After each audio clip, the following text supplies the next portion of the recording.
Ma cliente est bloquée dans les travaux de sa maison depuis 18 ans. À la fin du coaching, elle en a réalisé un tiers et a planifié le reste pour l'année qui vient. Cela fait partie de mes tout premiers accompagnements, de ceux qui m'ont permis de mesurer la puissance de ce processus. Cette maison héritée était lourde d'histoire, de vie, de mort et de présence subtile. Je ne suis pas Ghostbuster, donc on est resté terre à terre. Ce qui entravait son évolution, c'était la montagne que représentait pour elle ce chantier. Alors, fatiguée de ses journées de travail, elle avait fini par renoncer. En plus, à chaque fois qu'elle essayait de mettre en place des actions, un nouveau problème surgissait. Et au cours du coaching, ça n'a pas manqué. Plusieurs de ses chats sont tombés malades, l'obligeant à se lever la nuit pour administrer des médicaments. Autant dire que le week-end, elle était sur les rotules.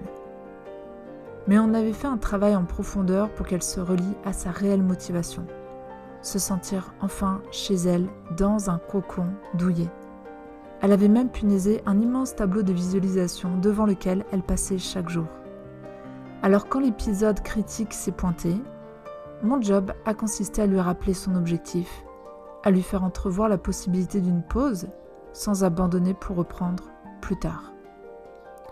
Et finalement, elle n'a stoppé aucune des actions qu'elle avait engagées. Elle voulait honorer tout ce qu'elle avait mis en place et surtout aller au bout de sa démarche. Ce dont elle avait besoin à ce moment-là, être soutenue et encouragée. Aussi, à la fin du coaching, elle avait identifié les personnes ressources qui lui permettraient cela en cas de coup dur.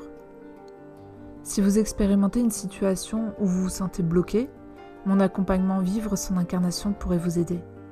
Les séances sont à la carte, toutes les infos en description.